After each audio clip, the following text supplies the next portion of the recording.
What if I told you that one royal tiara almost triggered a crisis inside Buckingham Palace? Not a public scandal, not a tabloid rumor. A silent power struggle that unfolded behind closed doors, involving jealousy, symbolism, and a plan that could have destroyed a future queen's reputation overnight. Because this wasn't just about jewelry. It was about legacy. It was about legitimacy. And it was about who truly holds power inside the monarchy. By the end of this story, you'll understand why the most dangerous battles in royal life are never the ones you see. The grand corridors of Buckingham Palace seemed to exhale a silence so deep it felt intentional, as though the ancient stone itself understood the gravity of what was approaching. The polished floors reflected the glow of crystal chandeliers, and the gilded frames of monarchs past appeared to watch over the preparations with silent judgment. In less than a day, the royal household would host one of the most significant diplomatic gatherings of the year, an evening not merely social in nature, but strategic in purpose. Behind the velvet drapery and carefully rehearsed greetings, alliances would be reinforced, global relationships recalibrated, and subtle messages conveyed without a single direct statement. Every detail was being scrutinized. Teams moved with hushed efficiency through the palace's labyrinthine halls, adjusting table placements by inches, refining floral arrangements so their symmetry conveyed quiet perfection. The choreography of arrivals was timed down to the second. The order of introductions was rehearsed to ensure hierarchy was honored without appearing rigid. Even the placement of chairs at the state dinner table carried symbolic meaning. In the monarchy, nothing is casual. A step forward or backward can suggest influence.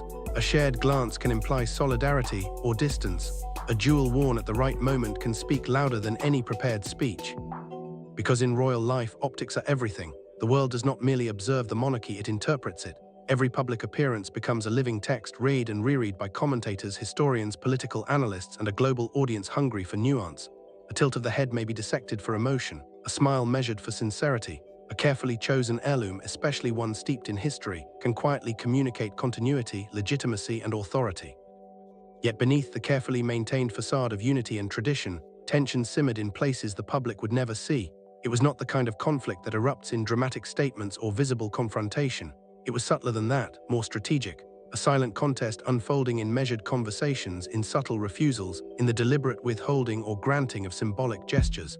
Power within the palace rarely announces itself loudly. It shifts through positioning, through who stands beside whom, who is centered in photographs, who wears which legacy upon their brow. At the heart of this quiet friction was a single object, the Rose of Windsor tiara. It glittered like a relic of another age, yet its significance was entirely modern. The tiara was not merely an exquisite arrangement of diamonds, it was history crystallized in precious stone. Once worn by Queen Elizabeth II during some of the most defining moments of her reign, it carried with it the visual memory of stability, endurance, and sovereign authority. When the late Queen wore it, the image became part of the monarchy's collective memory, an emblem of continuity in a rapidly changing world. To wear the Rose of Windsor was to step, even briefly, into that lineage. It was to visually align oneself with the legacy of a monarch whose presence had anchored the nation for decades. Within palace walls, that kind of symbolism is never accidental. Camilla, Queen Consort, understood this deeply.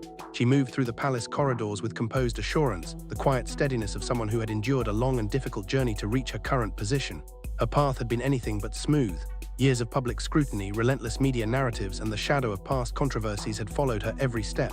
She had faced skepticism not only from the public, but from within certain corners of the institution itself. Rebuilding her image had required patience, discipline, and unwavering resolve. Now she carried a title that once seemed unattainable. Yet even with the crown beside her name, acceptance remained a more complex matter. Titles may be granted by ceremony, but legitimacy is reinforced by perception. In the monarchy, belonging is demonstrated not simply through position, but through the symbols one is allowed to carry. And Camilla sought a symbol powerful enough to silence lingering doubts, to affirm without words that she stood fully at the center of royal continuity. The Rose of Windsor tiara represented precisely that affirmation. It was not show. Zen for beauty alone, though its craftsmanship was undeniably breathtaking. It was chosen for what it signified.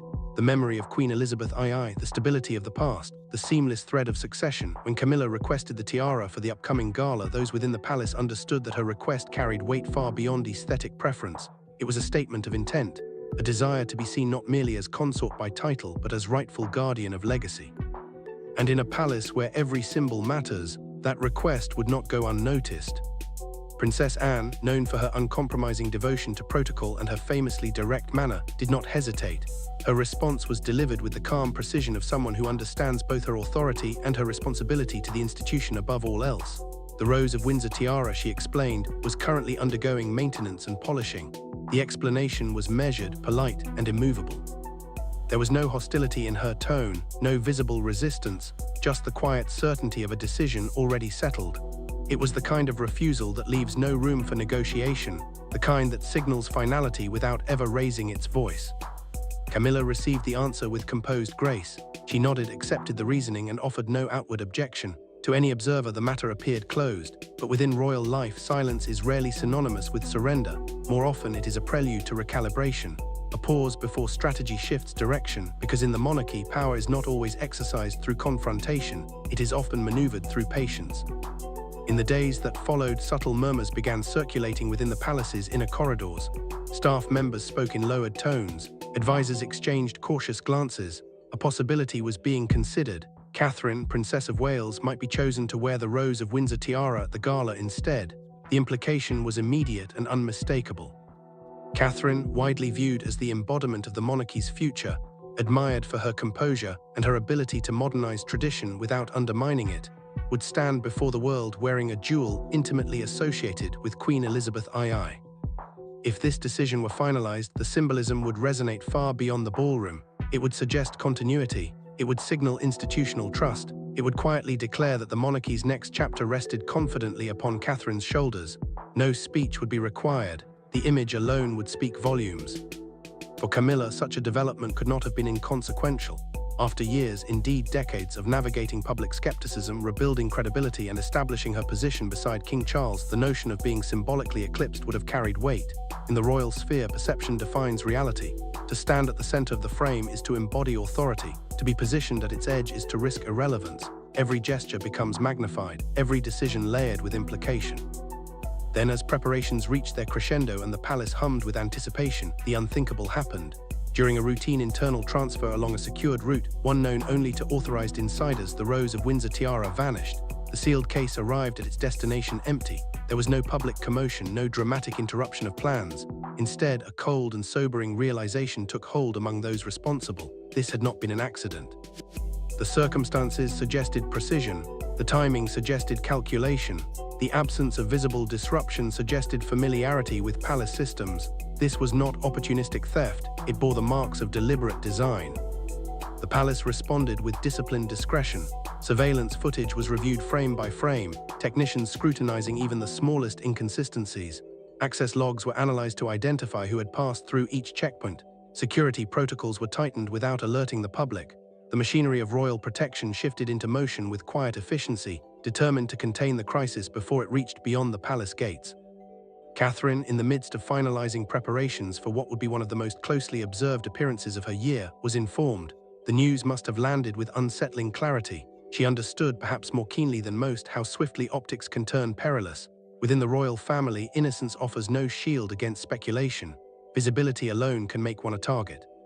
Had the tiara failed to reappear, and had whispers linked its disappearance to her planned appearance, the narrative could have spiraled beyond control.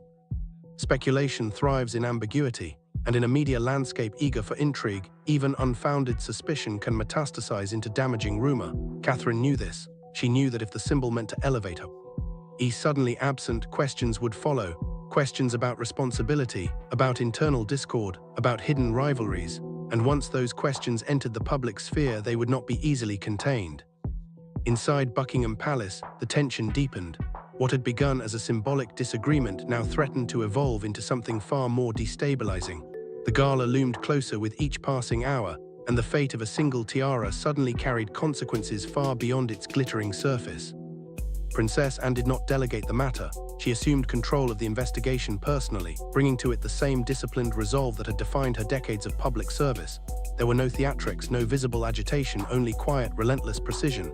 Surveillance footage was examined repeatedly, technicians isolating frames and mapping timelines with exacting care.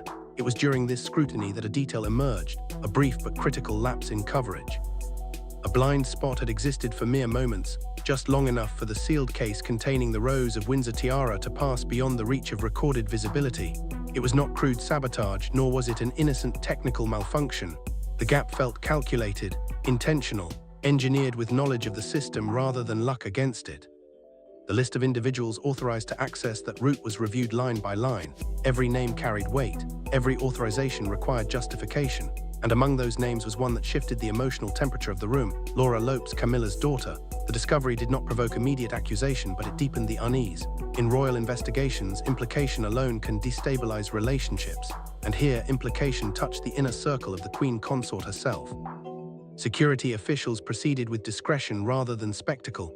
There were no sirens, no visible commotion, only a quiet visit to Laura's residence. What they reportedly discovered sharpened suspicion into something far more serious. The authentic Rose of Windsor tiara had been found carefully stored inside her home, not damaged, not discarded, preserved.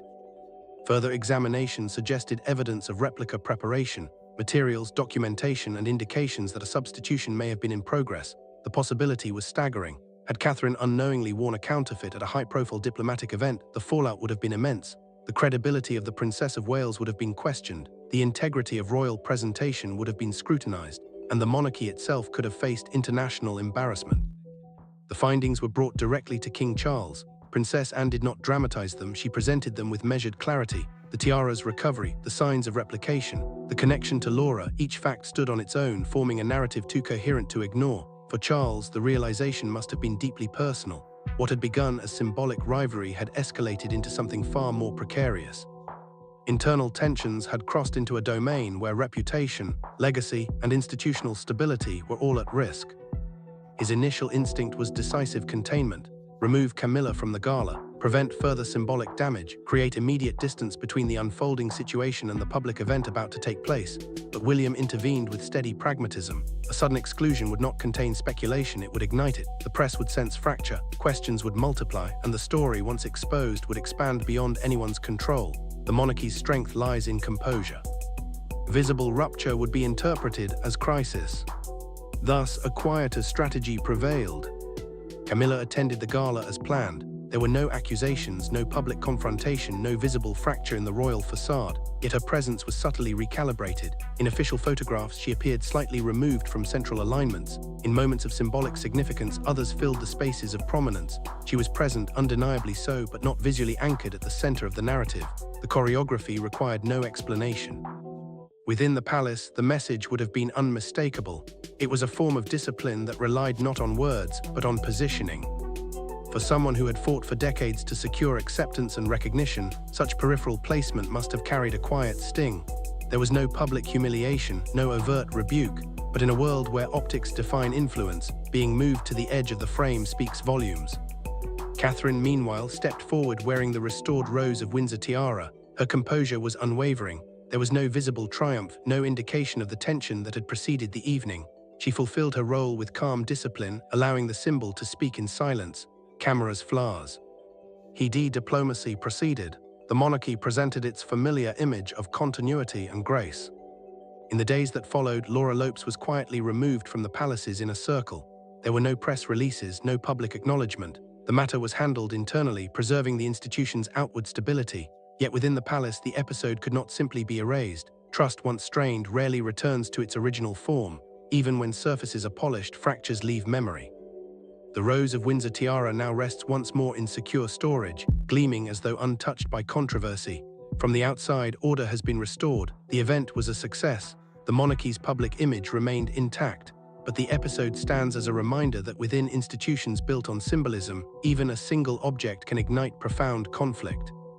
The monarchy has endured revolutions, scandals, and shifting eras. It will likely endure this as well. Yet beneath ceremony and tradition, human emotions continue to shape its internal landscape. Ambition, pride, jealousy, the desire for validation within a system that measures worth through symbolism. In the end, this was never merely about a tiara. It was about legitimacy and recognition, about who stands at the center of history and who risks being moved aside.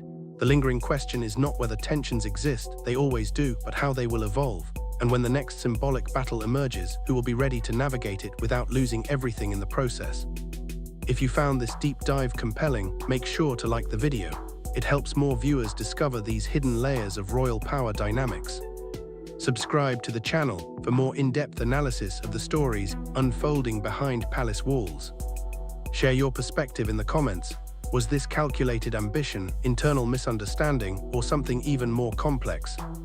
And most importantly, do you believe the monarchy can maintain stability in an era where every symbol carries amplified meaning? Stay tuned, the next chapter may already be quietly unfolding.